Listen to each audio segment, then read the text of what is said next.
عزیزان کرام اسی طرح سے ہم پر تہمت لگاتے ہیں کہ جناب یہ جو شیعہ ہوتے ہیں نا، ان کے پاکٹ میں، جیب میں ایک چھوٹا بت ہوتا ہے، وہ سجدے گاہ کو بت کہتے ہیں، جس پہ آپ نماز پڑھتے ہیں، اور یہ نماز جو پڑھتے ہیں نا، اللہ کو سجدہ نہیں کرتے کہ وہ اپنے بت کو سجدہ کرتے. صلوات پڑھی محمد و آل محمد.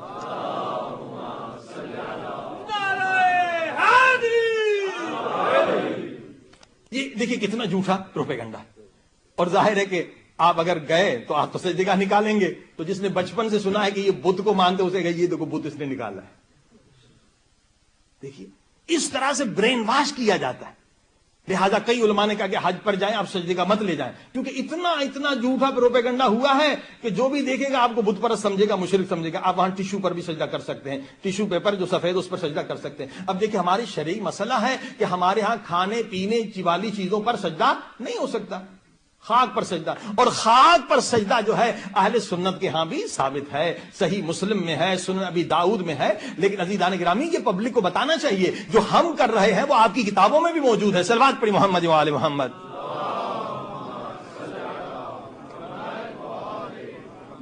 مثلا صحیح مسلم میں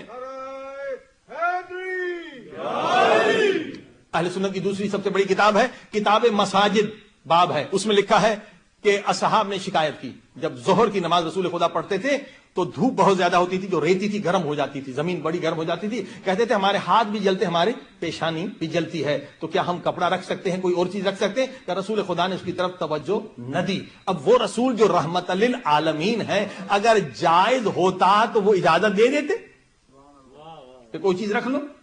اچھا اب دوسری حدیث سنیں، یہ بھی کتاب الصلاۃ سنن ابی داؤد سے ہے کہ اصحاب فرماتے ہیں کہ جب بہت گرمی ہوتی تھی اور ہم نے نماز پڑھنی ہوتی تھی ظہر کی، تو ہم چھوٹی چھوٹی پتھریاں جو ہیں، کنکریاں، وہ مٹھی میں لے لیتے تھے تاکہ وہ ٹھنڈی ہو جائیں، وہ ہم رکھتے تھے اور ان پر سجدہ کرتے تھے. اب آپ نے دیکھا کہ جو ہم کام کر رہے ہیں وہی وہ کرتے تھے، کنکریاں رکھتے، ہم خاک اپنے ساتھ رکھتے تھے، اصحاب کرام چھوٹی چھوٹی کنکریاں رکھتے تھے. نہ انہوں نے غلط کیا نہ ہم نے غلط کیا. صلوات پڑھی محمد و آل محمد.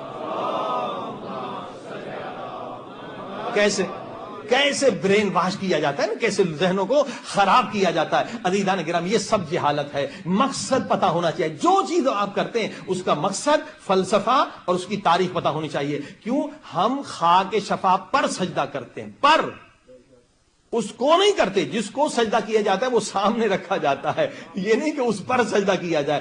بت پرست جو ہے بت پر سجدہ نہیں کرتے، وہ بت کو سامنے کرتے ہیں اور اس کو جھکتے ہیں. صلوات پڑھی محمد و آل محمد. ہاں جی، یہ سوچنے کی بات.